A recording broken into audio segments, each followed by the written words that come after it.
quieter time of the year, a bit of a nostalgia question. If you could choose one offensive player and one defensive player who played for the Jets solely during the drought era, 2011 on, so no Brick Mangold to add to the current roster, who would they be? And to make it interesting, three rules: no Marshall, Decker, or Ivory, no Bryce Huff, and we have to pick different players.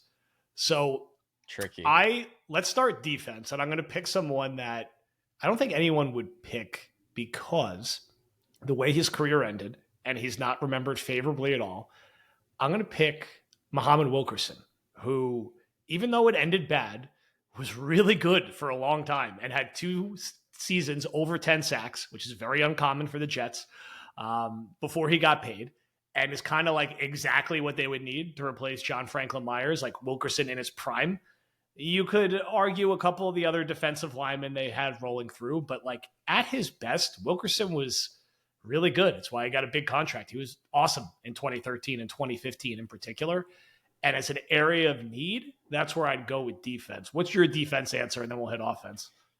So you're putting this player on this team, so needs matter, right? That's why you're bringing up, because like Mo you nailed it. Mo is a really, really big need. Oh man, it's pretty tricky.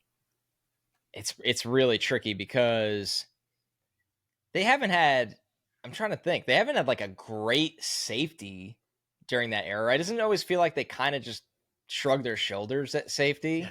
You're not dusting I mean, obviously, Marcus Gilchrist from 2015. Obviously, people will be like, "Well, Jamal Adams had a all-pro caliber year." I get that, but I don't know if this. It's weird. As good as Jamal Adams was in a very short window for the Jets, I don't know how much better that Jamal Adams makes this team. When I feel like I'm not going to say Chuck Clark can do the same thing. Marcus May. Mm-hmm. Still might make sense on this team. I actually think the answer for me might be Marcus May, because you're right. He plays more of a coverage role. He can tackle. The reason with Jamal, like the Jet, I know some people are probably listening think I'm insane. And we also, to be fair, are not very favorable towards Jamal in this show because Jamal went out like a chump as a Jet. Like there's no reason to like Jamal Adams if you're a Jets fan. So that's just honest. And then somehow it's still going on to this day, like fighting with the beat writers. Anyways, I'm in all seriousness, like a football conversation in this scheme, like you're not playing him at the line of scrimmage. You built a great pass rush. You rush a front four. So he's not blitzing, and Chuck Clark can do a lot of the tackling in the box safety roles that he can, we think. Yes, he would be an upgrade, but we're trying to find the biggest impact. It might be May. I love your answer with Wilkerson, by the way, because that's why my answer initially, and I needed to really look back and find when his best years were, my answer would actually be Snacks Harrison, because I think this team, that's what they're missing, right? Like for a while last year, they had Al Woods, and he was a great two-gapping, clogger, rotational player. But if you put prime Snacks next to Quinnen in this defense, nobody can run on you. And it allows the Jets to play so freely with Hassan Reddick and Will McDonald, these lighter, slender edge rushers. So my answer is Snacks Harrison, who was a first-team All-Pro with the Giants in 2016, his first year after leaving the Jets, but a really, really good player for the Jets and kind of fits what they need here. So offensively, I'm going to go with Quincy Enunwa. I mean, someone in the Discord had mentioned Robbie Anderson, and from a skill set perspective, like kind of makes sense as like the Mike Williams backup. Why I thought Quincy is because he was kind of like an H-back-ish at times for them, and they could use a little more juice at tight end. We talked about this a lot with the Bowers conversation. Like, and Enunwa is like sort of that unique, big, physical slot who could kind of almost like function like a receiving tight end in certain looks and would just add a more explosive element than Conklin or Rucker could. And also kind of helps you with the receiver depth issue that they have. It's just like, I just like his game better than Robbie Anderson, which is, a little more one-dimensional. Even though Robbie statistically, outpaced him when he was here. I just think, with Mike Williams, like you'll get enough of that. So I'd go with the Enunwa because they didn't really have, the last time they've had a productive tight end was really Dustin Keller. And that was, not in the drought years. So there's not like a ton of options there. So I lean towards Enunwa. definitely a really tricky one because the options are really poor, right? When you think about it, I guess this kind of feels like a cheating answer because, I mean, his best days were not necessarily during the drought, but he was still really good. Like, could you technically say Nick Mangold as an answer here? Technically, yeah. I mean, I he mean, played all the way up through what, 2016? 16. Yeah. So I would probably say Mangold just because, I mean, franchise great.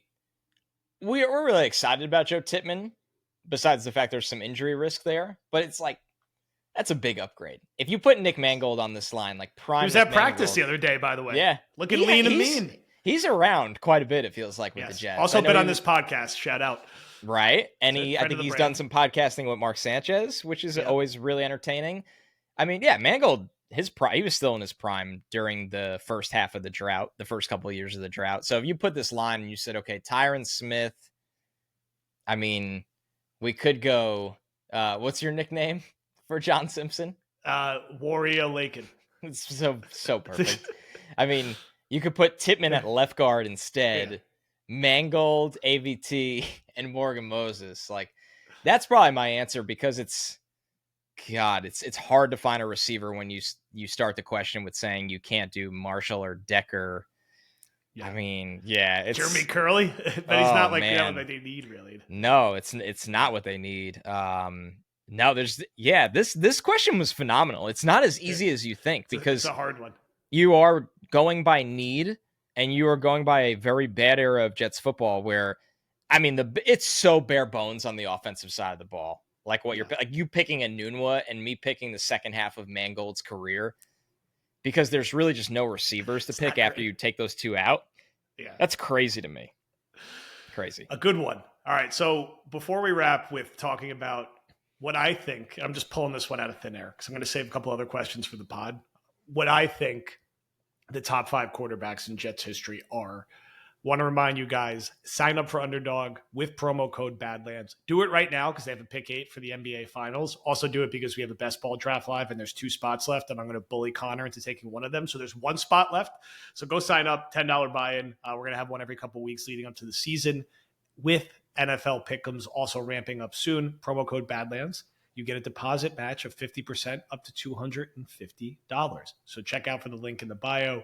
That is promo code Badlands for Underdog Fantasy. All right. This has kind of been my top 5 list for a while. I think I've tweeted it. We haven't talked about it in a while. But since we were talking nostalgia, I was thinking about this. Top 5 quarterbacks in Jets history. Number 1, Joe Namath. I don't think you could debate it. Number 2, I put Ken O'Brien. I try to age myself a little bit, but the tenure, the stats, some of the games in the 80s where he threw for like 400 yards and 4 touchdowns in the old jerseys and was like going head-to-head with Marino. 3, Vinny, but he's like a 3A with Pennington as 3B. You could kind of flip it in either directions, and there's probably a whole episode we could do on Vinny versus Pennington's career, but Vinny had 98. Vinny also made the playoffs with the team in 2000, after the injury, and he kind of carried the torch all the way up through 2002 when we got to the rewatchable we did last week. But he was just, they were good in 2000 and 2001 too. They were over 500 the year they missed the playoffs. And, he was ridiculous in 98. He was like a first team All-Pro or first team Pro Bowl quarterback and had them on the cusp of the Super Bowl. They really should have won the Super Bowl that year. Conversation for a different day. And then number 5, you kind of, if you remember, we're talking about Jets' career here. So that's why I'm not saying Brett Favre or someone who was there. Like a 1 year. Rodgers. Yeah. Sorry, Josh McCown. I think it kind of has to be Sanchez. And it could be Sanchez or Richard Todd. I think those are the only 2 options. And I think, I don't have it in front of me, but I'm sure like there's some areas that like Todd has more stats. And I know he got the Jets to I think he was the quarterback when they lost in the Mud Bowl to Miami in the AFC Championship game in like 81. But with Sanchez, like he won 4 playoff games and had the Jets on the cusp of the Super Bowl twice. So even if the aggregate stats aren't there, the sad reality, and I love Sanchez more than anybody, is like he's a top 5 quarterback in Jets history. I can't put Fitz there because it was a 1-year thing and he couldn't make the playoffs. And I'd rather have Sanchez, as we've talked about it. So I know you're a bit younger than me, but yeah, I'm sure your dad's talked about Ken O'Brien and Richard Todd. Is there any is that I don't really think there's like a lot of wiggle room there. Like there's not like a lot of other years. Like Boomer was like a couple of years. Like there just like wasn't other, and they were horrible in the 70s. That's when the last drought was. I think they missed the playoffs for like 13 years in a row or something. Hello, that was the 70s version of Badlands. But is there anybody else? So how did you just run it back quickly to recap how you ended like your rankings? So Namath 1, Of course. Ken O'Brien 2, Yep. Testaverde 3, Pennington 4, Sanchez 5, Richard Todd honorable mention at 6. I mean, I think that's, I don't really know. And shout out to our older Badlands listeners if you want to be like, no, Ken O'Brien sucked, or no, Richard Todd was way better than Mark Sanchez. Yeah. Oh yeah, we'll get. Maybe he was. I don't know. Pennington was 4. Yes, I put Vinny narrowly ahead of him, but I've went back and forth with that. But I just feel like at his best in '98, yeah, like that was a different type of high-powered offense, even than what we saw in 2002 with Pennington. That's the difference. When you go back and watch the Chad years, even before he got hurt, like there was always the potential that Chad could drive the offense eventually, and then he got hurt, so it never really worked that way. But a lot of his success was just good team building and coaching. Like they had balance that really allowed him to thrive off of play action and once again that balance. I agree with you that it feels like with Vinny at times, I mean, it just feels like they could play drop back, like we're going to air it out kind of football. And they were built to do that at the time. It's hard for me to really disagree here. I don't have any kind of take on like Boomer's career with the Jets. I was born in November of 91. Like I don't really have, and it's funny. Like a lot of my like thoughts with quarterbacks that played before I was alive are just like my dad talking about them. And I can't even think of him.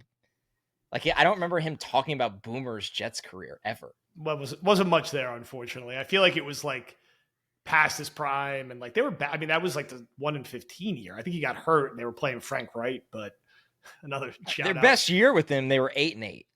Yeah. So, and that was when he was 32. He came here in 93. It was probably his best year with the team as a whole. And then and I know it's that you don't want to judge by records. Like I'm sure the Jets were also really bad then. Yes. But yeah, God, it's sad, but it's true. The funniest one, I still think the most underappreciated Jets quarterback season is Josh McCown's 2017. Legitimately right? The best quarterback season post the 2015 fluke Fitz year. Because think about it. What is the competition? Fitz was a disaster in 2016. Darnold stunk 2018, 2019, and 2020. Maybe you can make the case 2019 was okay statistically, right, but he really stunk that year. And then it's all Zach, and because Rodgers was hurt. So like by like a landslide, that's like the best Jets quarterback season we've had. Like the second best quarterback season we've had in the last 9 years, which is wildly depressing. It's really dark when you think about it. What a weird team too. Just looking how it was like how the Jermaine stats Kearse played out for that team. Yeah. I mean, Chosen had 941 yards. Jermaine Kearse had 810 yards. And then it was just spread out for like ASJ, Curly, Forte.